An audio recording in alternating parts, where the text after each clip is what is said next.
that there is a daily global presence of this phenomenon. It is around the world. And for anyone who doubts that, I would just say that there are two very good sources. One of them is totally public domain. You can go check it out now. It is the National UFO Reporting Center. It's easily available on the web. And then the other is the MUFON database and Mutual UFO Network. Both of those organizations track thousands of UFO reports every year. And when I say thousands, I mean 5,000, 6,000, usually at least each of them, with some, but not a lot of overlap. So you're talking North America, realistically, probably 10,000 reports a year. Just North America, US and Canada is, I think, a very good estimate. Now, we do not have good reporting systems for most of the rest of the world. It's kind of spotty. Some regions get some reports, they can collect them, but it's not the same. So, but we do know that there's reports that happen around the world. We know this. My thing is, like, US and Canada are less than 5% of the world's population.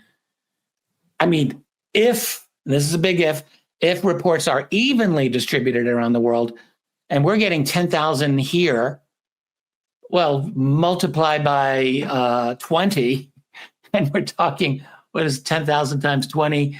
2 million. But then, but then you have to say, all right, how many of those are genuine UFOs? No one really knows, right?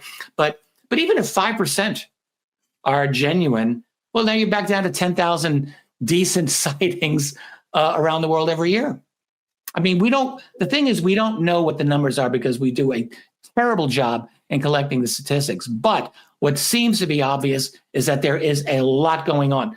And in the USO project that I'm in the process of finishing, that is absolutely global, not just over land, but over oceans. So this phenomenon, these beings, these craft are literally everywhere. They're over tall mountains. They're in the oceans. They're over deserts. They're over populated areas. And they are every day. And they are often hanging out over your neighborhood or over your neighbor's house at 2 a.m. in whether it's silent saucers or black triangles or whatever they are. What are they doing? The thing is, it's a global presence. And what this implies to me is a sustained program that has been, and something that's also important to them. It's ongoing, it's active, it has not diminished. Despite all of the advances we're having in surveillance and detection and probably aerospace monitoring, it's like they're not really trying to avoid us. They're operating here, and they don't seem to give a crap about what we have to say about them. They have intent. These are not sporadic accidental incursions. This is a program, is what it looks like to me. So you're doing something. Yeah, I'll leave it there. Well, listen, so much to unpack in just those few words, but just a couple of quick reactions. First, there's a consistency to these sightings that you have different languages, different cultures, but people are describing the same kinds of things, or at least some of them. Now, there may be some different cultural ways of looking at it, but quite often the things that we're seeing are what they're seeing. So there's a consistency to these sightings. Very strange. And when you say there's thousands per year, or we jump out to those big numbers, remember, that's just the reported cases. Because one of the historical things about UFOs is most people don't like to talk about it, because historically they have been told they're crazy, or they're a liar, or they're not a serious person. So they keep their sightings to themselves. And so not only do we not know what percentage of the things that are being viewed are actually anomalous, but we don't know what percentage of the ones that are actually anomalous are actually being reported. How about this? The fact that most sightings are relatively fleeting. Some last for a long time. Some might be 5 minutes. Some might even be longer than that. But most, it's like, there it is. Oh, it's gone. Like, it's very fast. So I say that because it seems to me that there's probably a lot of activity. In fact, I'm sure of this. There's a tremendous amount of activity that we never see. And so how do you even calculate that which you cannot see? it's basically impossible. But I have to assume that there is a lot going on that we are just not noticing. One case that I was just looking at a few months ago took place over a tiny little island in the Atlantic Ocean off Africa, and a guy people were all pointing at this thing. This guy pulls out his cell phone. This is a MUFON case, and it would have been the easiest thing not to see it, but when you look at it on camera, it's quite fascinating, and it's just one of those things. These are easy to miss. And I just have to wonder, how much are we missing? So I think we're dealing with a very, very, very widespread phenomenon. And when we talk about the global nature of it, Rich, these are not just people out walking their dog. Okay. We talked about earlier how these are pilots, whether they're military pilots or commercial. They're global. This isn't just American pilots. This is pilots from all over the world. These are good witnesses. These are law enforcement people in one country after another. And if you want to make the argument that this is some kind of American tech, I mean, you wouldn't expect to see all these sightings in other places. If it was American tech, we wouldn't be flying our stuff all over the world without a reason. No, I mean, these things would cost money. It's not like there's an unlimited amount of money to fly thousands of sorties every day, or let's say thousands every month around the world over often populated. I mean, it's ridiculous to think that. It's crazy. So, I think we can stipulate for number 3 that yes, this is a global phenomenon. It has been for a long time, and it shows no sign of changing in that regard. Now, the thing that to go to my next one, we started to almost talk about it, which is there's an ongoing nuclear connection to this thing, and you obviously that doesn't go back to ancient history, but it certainly does go back to World War II as a turning point. And if you think about what World War II represented, we were obviously doing the Manhattan Project out in the New Mexico desert. We blew up a couple of them, or at least one of them in the desert. Then we blew up a couple of them in Japan. And then the Cold War got started. And guess what happened at the same time that happened? We started seeing unidentified craft showing up around nuclear facilities. These included missile silos, submarines, aircraft carriers, even power plants. And this also was sustained over these decades. There were power plants being surveilled. There were places where radioactive material was being handled that were being looked at in the 50s. You've got cases, you probably heard about Rendlesham Forest. Those were nuclear weapons out there. Mm-hmm. Everyone's heard about Malmstrom these days. That was in 1967, I believe, where multiple nuclear missiles were taken offline, 10 of them, 10 missiles. And each one of those is a devastating piece of warfare hardware. And then in the Soviet Union, around that same time, they had the opposite. They had missiles suddenly arming themselves before being shut down. So I guess I just wanted to point out that you could look at it as surveillance, and on one level it is, but on another level, it's sort of, you mentioned intent. There is an intent here to demonstrate that these things are capable of interfering with weapon systems. Yeah. They can do this. They aren't trying to hide the fact they can do this. They've been doing it in plain sight, and they've been doing it for a long time. And I'll just leave you with this thought. It's an open question. I'm curious what your thoughts are about it.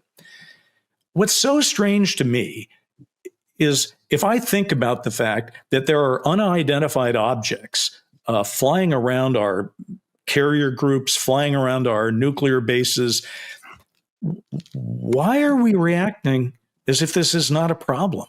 Why aren't we reacting more? I mean, let me put it this way. If an adversary, if Russia or China disabled even a single nuclear missile of ours, wouldn't that be front page news? Wouldn't that be escalating toward World War III? We'd be on full alert. And yet our response to some of this has been to ignore it or to downplay it. And I don't understand what the rationale is beyond that. I suspect that because they have no answer to it. Oh, Like there you go. They don't really know how to. If you're the U.S. Navy and one of these things comes up from the water or comes down from the sky and shuts off your aircraft carrier for a full half hour, this has happened. How, and your aircraft carriers, along with your nuclear submarines, are like your ultimate power projection to the world. And these things can shut them down. And not just American ships. We have Soviet cases as well where this happened. How do you tell the world? The one I'm thinking of happened in 1971. And Richard Nixon was president at that time. So imagine you're the president and you get this information. You can tell the public, you're going to say, yeah, this thing, this huge glowing orange object shut down all communications and weapon systems aboard the USS John F. Kennedy aircraft carrier. But we're okay, people. Like you've got nothing here that you can offer that's any kind of consolation. It's the worst thing. So, and then of course that opens up the whole can of worms. It's like, who are these people? Are there aliens? Like, this is the last thing I think the U.S. government wants to deal with. So to me, that answers it.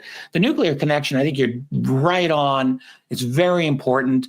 And going right back to the beginning of the 40s, as you mentioned, you had sightings over Los Alamos National Laboratories, major nuclear technology development area. Oak Ridge Nuclear Facility in Tennessee, ditto. There were major sightings there in 1948, 49, 50, 51. And then the Hanford nuclear site in the state of Washington, where they manufactured plutonium, was the site for a long time in the 50s of just absolutely mind-blowing cases. And we know this because we got lucky with freedom of information, and some of those documents got declassified in the late 1970s when FOIA was actually kind of useful and it worked. And so we have these reports. So there's been longstanding interest. There was a case from a Southern African, I think Zimbabwe, uranium mine from 1952. Where there's an object hanging out over there, and it goes on. So I think early on there was a study by a member of CUFOS, the Center for UFO Studies, the J. Allen Hynek Center, Donald Johnson, PhD and statistician, and he did a very fine monograph on the correlation of UFO sightings with nuclear sites. And I think he showed very well statistically that this was not an aberration, that there was a definite correlation there.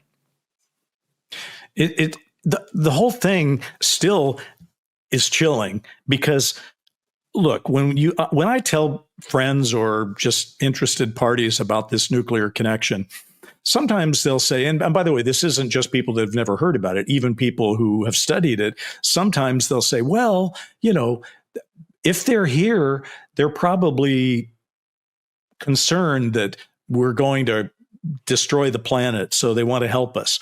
And I think that's a fine theory, but it's only that. It's a theory, because another theory would be this surveillance is some kind of, what do you do when you prepare for battle? You find out what the other guy's got. You find out what his capabilities are. So Yeah.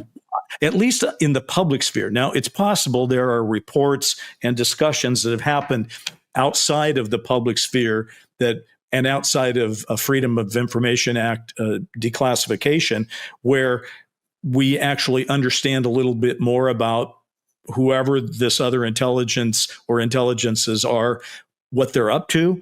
But short of that, in the public sphere, you have to say, we don't have the evidence. We have to keep all the theories on the table right now. It would be lovely if they were here to help us, and somehow they were testing if they could turn off our nukes so they could turn them all off and send us into a journey of peace and understanding. I guess that would be great. But it is true in a couple of more than a few cases of experiencers and even children who have encountered craft, some kind of mental image has been implanted that the planet's in danger and they're here to help. So, but again, let's face it, disinformation is an act that our own government has used to win wars and to wage a war against the truth here at home for years doesn't mean that other intelligences wouldn't be able to do that as well. So I remain concerned. That's all. I just am concerned about this one because I feel that it should be heightened in its discussion. And so just to mention those congressional hearings, I would think since Congress, it's interesting to me, Rich, that when you come to congressional hearings today, they're not having congressional hearings to try to decide if we're alone or not so that we can all sing Kumbaya and feel very good. They're having congressional hearings because under the motivation of national security. Yeah, that's the primary motivator to have a hearing. So frankly, I hope those hearings do take on the nuclear issue. I would like to see that happen. We have good testimony these things have happened, but we haven't had any good testimony about why they've happened. Yeah. Yeah. So I don't really know how easily we can be helped, by the way. That's another conversation. Listen, like I said, this is a portal for us in the future. We'll be back on this one, I'm sure. Yeah, I think we're probably unfixable. I mean, even from like a super powerful alien race that can do mind control and telepathy and all the things that we suspect, we have a planet of 8 billion human beings who are technologically competitive with each other, that have weapons peered over the fence at each other all the time. We're engaged in warfare all the time. We have competitive institutions, economic, social, and all kinds of institutions that they have their own logic. Like I don't think we're really able to steer this ship or change direction very easily at all. And I think any intelligent beings looking at us can probably see that. So,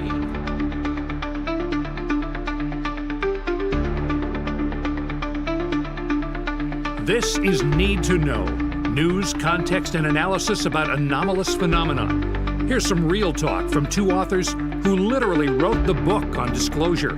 From New York, Richard Dolan. From Los Angeles, Bryce Zabel. Let's get started.